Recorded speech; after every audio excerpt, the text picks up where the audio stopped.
F. Scott Fitzgerald once wrote, "The sign of a truly first-rate mind is the ability to handle two seemingly contradictory ideas at the same time." And actually, a number of thinkers and writers have actually written about the ability to handle two seemingly conflicting ideas at the same time.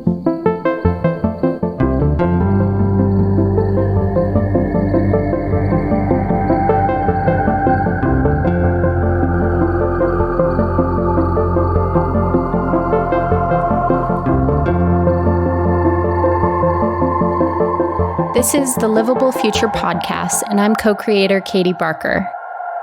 In today's episode, Dr. Rick Knight, retired professor and long-term conservationist at Colorado State University, sits down to talk with me about bridging the rural-urban divide and coming together to talk about conservation and other issues in America today. To begin, I would like to acknowledge that we are creating this podcast on the traditional and ancestral homelands of the Ute, Arapaho, and Cheyenne nations. We acknowledge these people and their contribution to this region with respect.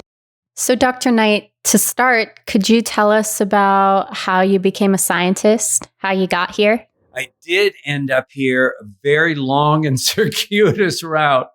That was not at all normal. I had trouble in college, so I ended up in the Marine Corps for 7 years, including Vietnam. But I finally finished my undergraduate degree. But I always knew I wanted to be a wildlife biologist. Anyhow, then I finished my bachelor's, did my master's, worked for the Washington State Department of Game, building a non-game wildlife program within a game department. So those were all the things that they didn't shoot. I was responsible for those. So imagine songbirds and reptiles and amphibians and non-fur-bearing or big game mammals and stuff like that. So anyhow, after that, did my PhD and ended up at CSU 33 going on 34 years ago and have been in wildlife conservation. And it was just based on, so some people are heterozygous dominant for biophilia, which is just a love of nature. And I am. So, yeah, I have this, sorry about that. I do get emotional about a few things. But no, I have this love of nature. And if you love something, that's the other thing I get emotional about is land. So if you love something and then people are abusing it, you naturally are going to interfere, or intervene. And that's what I did in wildlife conservation, both in educating and in actually doing conservation work out on the land with plants, animals, water, soil. All my life, I've been trying to work with other people, trying to promote land health. And now I understand another reason to promote healthy landscapes is that human health, whether we know it or not, is intertwined with healthy land, plants, animals, soil, and water. Yeah, definitely. I think we are starting to understand just how much we are linked to the land we're on and how much we depend on it. So you spoke about intervening because of your love of nature. And in your long career, you've worked with a lot of different type of people. So how have you found a way to bridge the gap and intervene in a way that's effective with all these different types of people that you work with?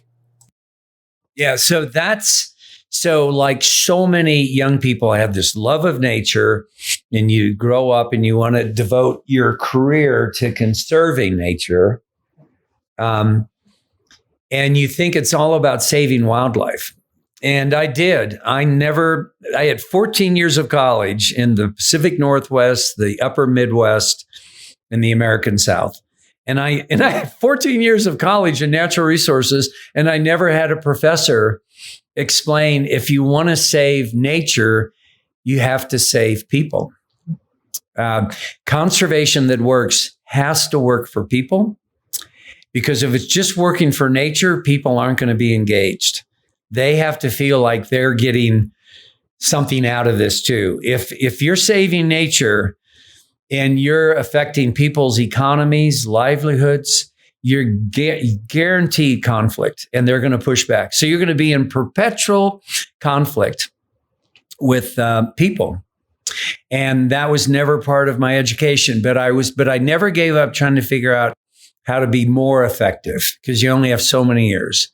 And so you want to be as strategic as you possibly can in everything, the way you do conservation work, the way you teach, the way you interact with people beyond CSU and stuff like that. So it finally dawned on me, conservation that works is conservation that works for both people and for the land. And the land, when I say land, I mean plants, animals, soil, and water. So things that benefit one of those two at the expense of the other is not conservation. It's something else. So if the land benefits and people are hurt, that's not conservation, that's preservation. You're denying people access to something. If the land hurts and people benefit, that's not conservation, that's exploitation. The key to doing this is using natural resources in such a way that 6 generations from now, people can still use those natural resources, because everything that we use came from this planet. So we're using the planet, both the living and the non-living things. There's nothing in your smartphone that came through a spaceport in New York City where there are shuttles every 15 minutes landing from Mars. Everything comes from this planet. So if humans have a future on this planet, we have to find out a way to sustainably use its living and non-living, think of minerals, for example, natural resources. That's the key if you really want to engage. Otherwise, it is going to be perpetual conflict. And you have to realize, if you take that approach, save nature and people will be damned, you are going to have a lifetime of perpetual conflict. And I have seen so many young people burn out who thought they were in the business of saving nature.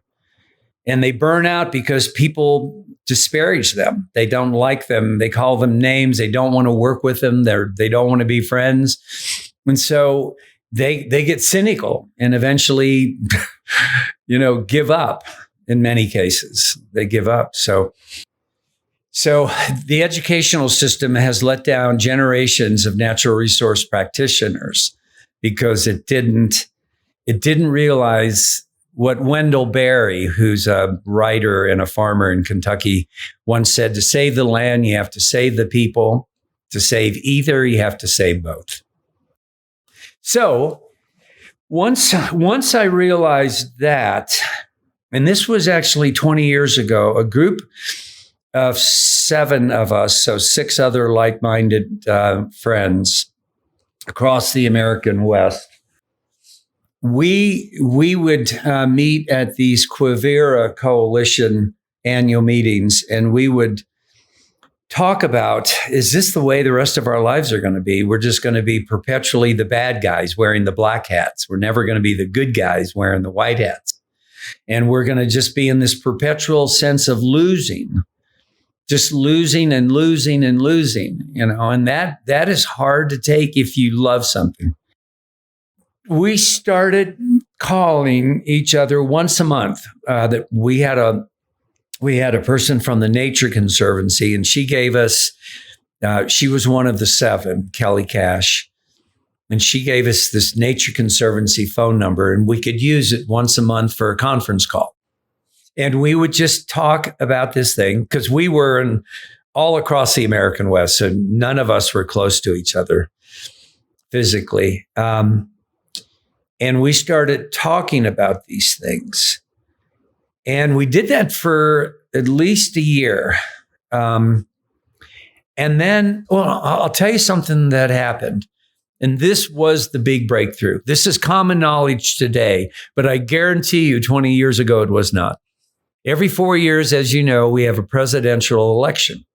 And all the newspapers, from your local newspaper to the New York Times, after it will have this map of America, and they'll have the states and the number of electoral college votes, and they'll have it either red or blue. Red means conservative, Republican, and blue means more liberal, Democratic. And so they'd have these red-blue states. Well, we had a geographer in our group of 7, Nathan Sayre, who's the department head of geography at Berkeley, at the University of California, Berkeley. Nathan's a geographer. So geographers are interested in landscapes and demographics. People on the land is what geographers are really keyed in on. And Nathan, at one of those calls, he said, you should look at the counties in the United States and see how they voted. Because counties are much smaller demographic units than an entire state. So Nathan, somehow or another, found the results of the presidential election about 20 years ago based on counties. And all of a sudden, and so it'd be red or blue. And all of a sudden, Nathan, being the geographer he is, he realized, oh my God, the red Republican conservative counties happen to be rural. And the blue liberal Democratic counties happen to be urban or metropolitan. And it was amazing. All of a sudden we were, oh my God. And that's where we coined the rural urban divide, the rural, which is red Republican, urban, which is blue Democratic divide. And that's what we found out for the whole state, for the whole country. It was amazing. Now, there's some exceptions to that. There are some rural counties that actually vote Democratic, and there's some urban areas that vote Republican, as you might expect in some really conservative states. But as a generalization, safe enough that you could go to Vegas and bet some money on it. There's a generalization. It was this rural urban divide. And so then we really had something to sink our teeth into. All of a sudden, it wasn't, this is fun getting together once a month, like at a coffee clutch or something like, is that the word? Anyhow, where you get together with friends and you talk about whatever, sports, politics, finance. And we realized, oh my God, we're on to something. The media hadn't picked this up. It was just red, blue states. So it was Utah versus Vermont or something, or it was North Dakota versus California, red or a blue state. It wasn't that simple. It was actually rural and urban that were loggerheads that didn't agree, that didn't view the political landscape the same way. And so we came up with this. We had a rancher in this group of 7 by the name of Bill McDonald, who's a MacArthur genius. He ranches where my wife and I work on the Arizona, Sonora, Mexico border. He has the Sycamore Ranch down there. Anyhow, Bill McDonald was using this word radical center. He had helped form the Maupai Borderland Group. And this is this 1 million acre collaborative effort by rural and urban people in southeastern Arizona and southwestern New Mexico to try to keep ranching as a viable land use on the rural parts of Cochise and Hidalgo counties. And Bill says, yeah, it's the radical center because, and this was 20 years ago. You can't, we thought it was bad 20 years ago. It's almost beyond words trying to describe this polarization that's racking America today. I never thought it would keep getting worse. But so we said, let's call it the radical center. And so all of a sudden, 7 of us had this thing. And I tell you, it put a lot of responsibility on each of us because all of a sudden we had to start thinking of the other side historically that we weren't particularly fond of. Like if I were Democratic, I might not want to share a seat on a bus with somebody who was Republican because they supported Bush and I supported Clinton, or they supported Gore and I supported who beat Gore? Bush Jr.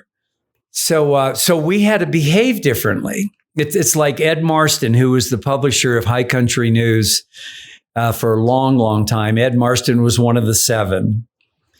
And he would say, Rick, you got to take it from the right. You got to take it from the left. You get slapped on both cheeks. It's just like in the Bible.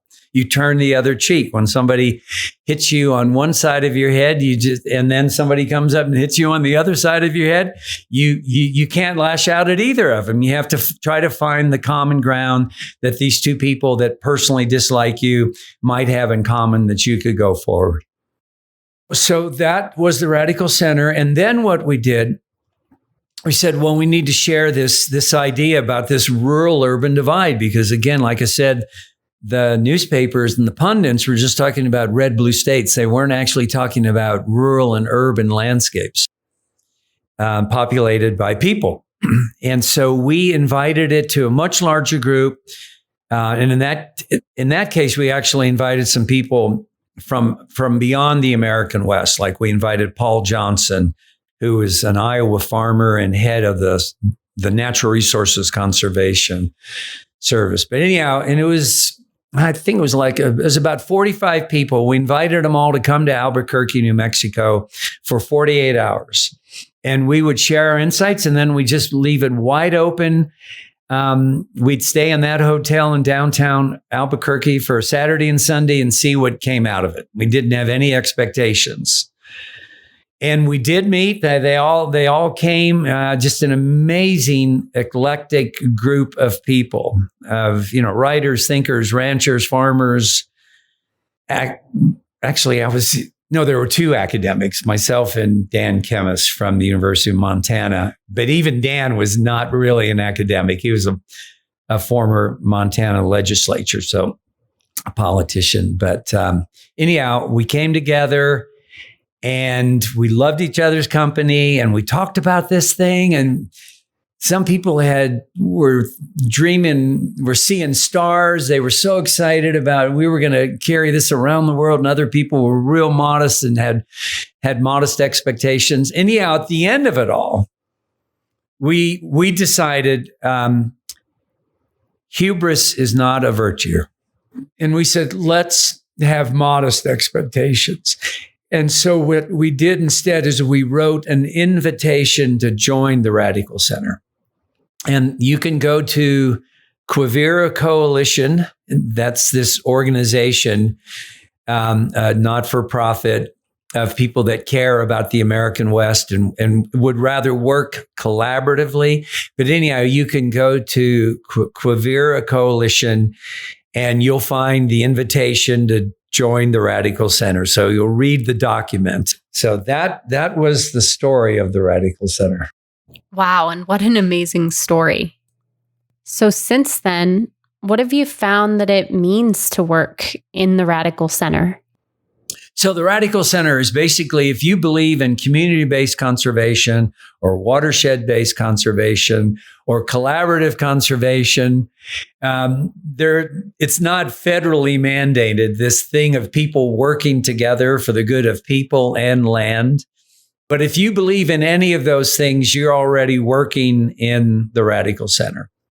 If you're conscious of empathy, then you're working in the Radical Center. So empathy is just the ability. I mean, it's as old-fashioned as that saying, walk a mile in somebody else's shoe. If you're capable of working with people whose values would normally separate you from each other, by practicing empathy to find the things that, because you're human and Americans in this case, to find the things you have in common, and then you just focus on those going forward. And it's amazing over time. You might even start to admire certain things about the person naturally you would dislike. It changes your whole way of living completely. When you work in the Radical Center, before you think of conflict and armed conflict, the worst of it possibilities. You think of, well, let me go, ask that person questions and try to practice empathy, trying to find, ask the person questions, listen to what they say, and try to find something we might have in common and focus on that because it's positive. So everything I've done since the Radical Center has been affected. I don't write the way I used to write. I don't teach the way I used to teach. I don't practice conservation on the land the way I used to practice it. I have I may have a narrower circle of friends, but I have a much wider group of acquaintances. So it really does change the lens you look through, because now historically, before like embracing the Radical Center, I would have tried to stereotype somebody. That person's a Republican that voted for Trump, or that person's a Democrat that voted for Biden, or that person cares more about an endangered species than they care about people's jobs. Or that person wouldn't even blink an eye if a species went extinct. In other words, they would ask of it, what good are you? And who needs you, endangered species? So it totally changes. And if you still want to be hopeful, if you still want to be positive going forward, if you want to avoid becoming cynical, which just to me, it's almost like a pronouncement of death because you've just lost all the joy out of life. It is the best way to live in these really troubled times. So it's really a way of life, the Radical Center. Yeah, it is in everything you do. And I'm not saying it's easy because we're human, so we're imperfect. And so I definitely fall off the Radical Center from time to time and find myself, I hate that person. How can they believe that? But I tell you, you can re-equilibrate yourself. And the longer you work in it, the easier it is to get back into the center. So how does that translate in the things that you've done in conservation, bringing people to the table to get on the same page? That's something. Oh my gosh. So to include human communities in conservation work is so much. So when I worked for the Washington Department of Game, building the non-game wildlife program, a lot of the work I was doing was on threatened and endangered species. I was on the bald eagle recovery team for 5 years. And one of the big species in those days in the state of Washington were bald eagles, and they were federally threatened up there in the Pacific Northwest. They were endangered elsewhere. And so I was dealing with bald eagles all the time. And I also went to game warden school, so I had a badge. And the game wardens taught us what's called jaw jacking. And jaw jacking is they taught us the art of verbal intimidation. So I found myself constantly trying to save bald eagles by going up to private landowners and jaw jacking, verbally intimidating them with the weight of the Endangered Species Act, the American Eagle Act, which protects both bald and golden eagles, imprisonment, fines, and all these things. So I was trying to save bald eagles with no empathy at all for the private landowner, and that was trying to cut Doug fir, which one of those big trees just happened to have a bald eagle nest in it, type of thing. So that's the way we used to work. And at the end of my 5 years in the game department, when I went back and got my PhD, I realized I wasn't proud of what I did. But that's how I was educated. In those days, that's the way we educated wildlife biologists. You draw a line in the sand and you stand on that line and you defend all those wildlife creatures that can't defend themselves standing behind you. So working in the Radical Center is harder because you have to bring people And you have to find common ground with people and their livelihoods, their economies. And of course, those differ, particularly along the urban-rural divide. But it's also, so it's harder. It takes longer, but the results are much longer lasting. And you'll know it because at the end of it, though, in a sense, it doesn't end, the results are going to be so much more satisfying to you. And we did this in this valley I live in north of Fort Collins. We have a federally threatened species, and it's on our place too. And we worked with our neighbors, who are primarily ranchers, and with the Fish and Wildlife Service that administers the Endangered Species Act. And we worked with urban allies, and for 7 years to get this habitat conservation plan written and approved by the Fish and Wildlife Service. And the end result is that the ranchers can continue to control weeds, continue to irrigate their hay fields, and continue to run cows. And there's peace in the Livermore Valley. But historically, there would have been conflict because we would have fought over this mouse, this federally threatened subspecies of mouse. And so it took us 7 years, though. And that's hard. A lot of people don't have 7 years of patience that they're willing to put on the line, and also spend 7 years with people on the face of it you have very little in common with. But I would much rather have done that, taken that approach. I'm sugarcoating this. I'm making it seem like it's always going to work and that you feel really good about yourself.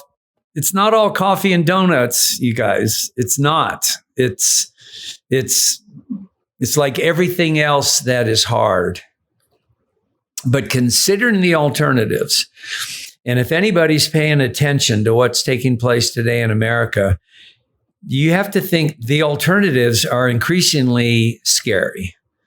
So we need more people that want to meet in the middle and find common ground instead of dig their trenches deeper and deeper and arm themselves more and more.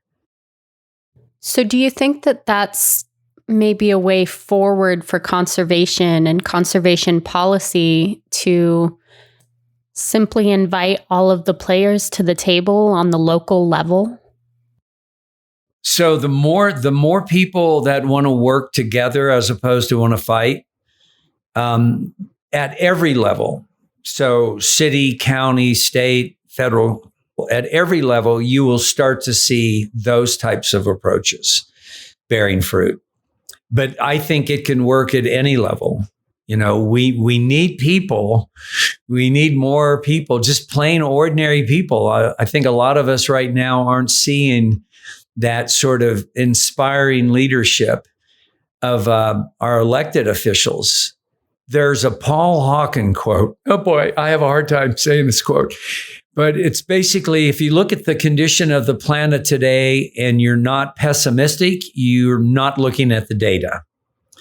But if you look at what people are doing in this great unnamed movement and are not hopeful, you don't have a heart. And what he was talking about in my state alone, in Katie's state of Colorado, we have 200 collaborative conservation groups. We have an endowed center for collaborative conservation at CSU. It's in the Warner College of Natural Resources. And it prepared an atlas of Colorado collaboration. And so, and my wife has created this Western Collaborative Conservation Network that is a West-wide network of collaborative conservation efforts. And like I said, in Colorado, we have about 200 collaborative conservation groups. And so this is what Paul Hawken meant, this great unnamed movement. People are doing this. Thanks for tuning in to the Livable Future podcast. If you'd like to know more about the Radical Center, the Western Collaborative Conservation Network, and other resources mentioned in this episode, go on to our website where you can find episode resources and transcripts for all of our episodes. Thanks, and we hope you'll join us again soon.